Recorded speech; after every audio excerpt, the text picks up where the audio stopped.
Mari kita mengenal lebih dalam Honda CR-V generasi kelima tahun 2017 hingga 2023, mulai dari varian dan spesifikasi, kelebihan dan kekurangan, konsumsi BBM, serta pajak tahunannya. CR-V yang berbasis SUV monokok ini menawarkan sensasi berkendara layaknya sedan dengan fokus utama pada kenyamanan, baik untuk penggunaan dalam kota maupun perjalanan jauh. Mobil ini hadir dalam 3 varian dengan 2 pilihan mesin, seluruhnya menggunakan transmisi CVT tanpa opsi manual dan berpenggerak roda depan. Varian terendah dibekali mesin bensin 2000 cc 4 silinder yang menghasilkan tenaga 155 PS dan torsi 189 Nm dengan konfigurasi 5 penumpang serta material jok dan door trim berbahan fabric. Menariknya, varian ini memiliki kapasitas bagasi lebih luas dibandingkan varian turbo karena tidak adanya baris ketiga, serta mekanisme pelipatan kursi yang lebih praktis dengan one touch tumble, berbeda dengan varian turbo yang masih menggunakan sistem tarik tali. Pada baris kedua, varian 2000cc juga lebih nyaman karena posisi duduk tidak terlalu tinggi seperti model theatrical pada varian turbo, sehingga headroom terasa lebih lega. Dari sisi keselamatan sudah dilengkapi rem cakram di keempat roda, ABS, EBD, dan BA, Emergency Stop Signal, Hill Start Assist, Brake Override System, Vehicle Stability Assist, ISOFIX, serta 2 airbag. Masuk ke interior baris pertama, terdapat setir tilt dan teleskopik berbahan poliuretan dengan audio steering switch, cruise control, dan pedal shift, namun belum tersedia start-stop engine.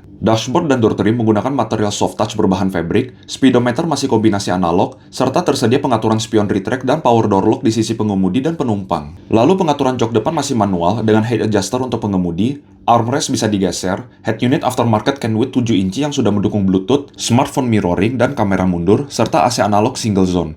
Selain itu juga sudah tersedia electric parking brake dengan auto hold, tombol icon mode, glove box soft opening, spion date night view, dan lampu kabin LED, meskipun hingga tipe tertinggi sun visor belum dilengkapi lampu. Di baris kedua tersedia jok yang bisa direbahkan dengan armrest serta ventilasi AC. Untuk eksterior, mobil ini menggunakan velg 18 inci, lampu depan dengan DRL LED dan Shine LED, namun headlamp projector dan fog lampnya masih halogen, serta kap mesinnya belum dilengkapi peredam. Pada sisi samping, spion sudah memiliki sein, namun belum ada smart keyless entry dan masih menggunakan kunci model jackknife. Bagian belakang lampu sudah full LED kecuali lampu mundur, dilengkapi antena shark fin, rear defogger dengan wiper, sensor parkir 4 titik, satu knalpot di sebelah kanan namun belum memiliki power back door. Naik ke varian atasnya sudah dilengkapi mesin 1500cc turbo 4 silinder dengan tenaga 190 PS dan torsi 240 Nm, yang dimana torsi ini bisa dicapai dari 2000 rpm. Varian ini menawarkan konfigurasi 5+2 penumpang dengan baris ketiga yang lebih cocok untuk anak-anak, meskipun masih lebih lega dibandingkan Nissan X-Trail. Konsep tempat duduk theatrical membuat setiap baris lebih tinggi dari baris depannya, namun mengorbankan headroom dan kapasitas bagasi karena lantai menjadi lebih tinggi. Secara eksterior, perbedaannya itu minim, hanya terdapat tambahan smart keyless entry pada kedua gagang pintu depan dan dual exhaust. Interiornya sudah menggunakan bahan kulit dengan aksen wood panel di berbagai bagian. Kemudian jok pengemudinya sudah elektrik dengan lumbar support, tersedia start-stop engine, head unit 9 inci dengan Nano E dan sistem navigasi, AC digital dual zone, serta power outlet di konsol tengah. Baris kedua dan ketiga memiliki ventilasi AC tambahan di plafon serta cup holder di baris ketiga. Untuk varian tertinggi Prestige, terdapat peningkatan pada desain velg, lampu depan dan fog lamp full LED, serta power tailgate yang bisa dibuka dari remote. Interiornya mendapatkan panoramic sunroof, electric seat untuk penumpang depan, serta 6 airbag. Namun saat itu fitur Honda Sensing belum tersedia. Honda juga menyediakan aksesoris modulo seperti roof rail dan berbagai tambahan estetika lainnya. Pada facelift tahun 2021, Honda melakukan berbagai penyempurnaan, termasuk perbaikan beberapa isu pada model pre-facelift yang dirasakan pada beberapa konsumen seperti kasus turbo jebol, masalah ECU oil life, armrest yang kurang kokoh, hingga tombol transmisi yang lepas. Peredaman kabin juga ditingkatkan dengan tambahan active noise cancellation pada head unit dan speaker. Varian pada facelift tetap sama dengan yang pre-facelift, namun dengan tambahan Black Edition berbasis Prestige dengan aksen serba warna hitam pada velg, grill, wood panel, hingga plafonnya.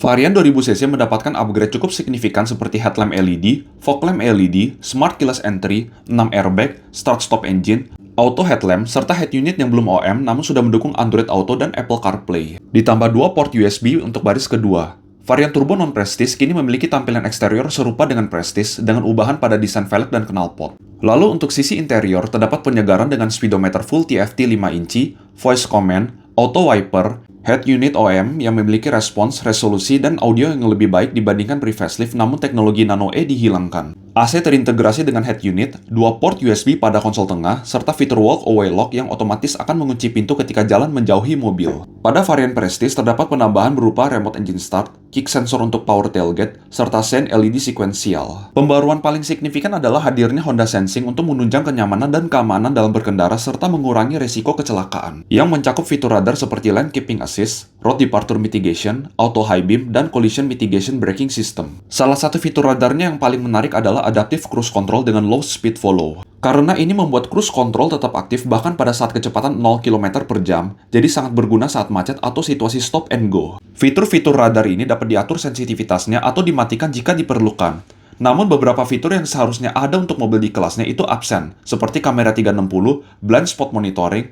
rear cross traffic alert, dan wireless charging. Sekarang kita bahas kelebihannya. Pertama, CR-V generasi ini memiliki handling yang sangat baik untuk ukuran SUV dengan setir yang berbobot dan responsif, serta stabilitas tinggi bahkan di kecepatan di atas 150 km per jam. Kedua, peredaman getarannya itu baik dan suspensi didesain secara moderat, tidak empuk dan juga tidak keras, untuk mengakomodasi kenyamanan serta performa, sehingga suspensinya tidak sekeras CR-V generasi sebelumnya, namun tetap stabil saat kecepatan tinggi dan nyaman saat melewati jalanan yang kurang bagus. Ketiga, memiliki kepraktisan kabin yang terbaik di kelasnya dan sangat fungsional. Karena tempat penyimpanan pada mobil ini terhitung banyak, bahkan storage door trimnya itu lumayan panjang dan luas. Keempat, ada leather pad yang empuk pada samping konsol tengah yang bisa digunakan untuk sandaran kaki. Kelima, posisi duduk baris depan sangat ergonomis karena punggung jok support untuk postur tinggi dengan posisi headrest yang menyangga kepala dengan baik. Serta bahan jok tengahnya itu perforated sehingga duduk lama tidak mudah keringetan karena adanya sirkulasi udara. Sekarang kita masuk ke bagian kekurangannya. Pertama, build quality finishingnya kurang solid seperti konsol tengah goyang dan armrest depan kurang kokoh.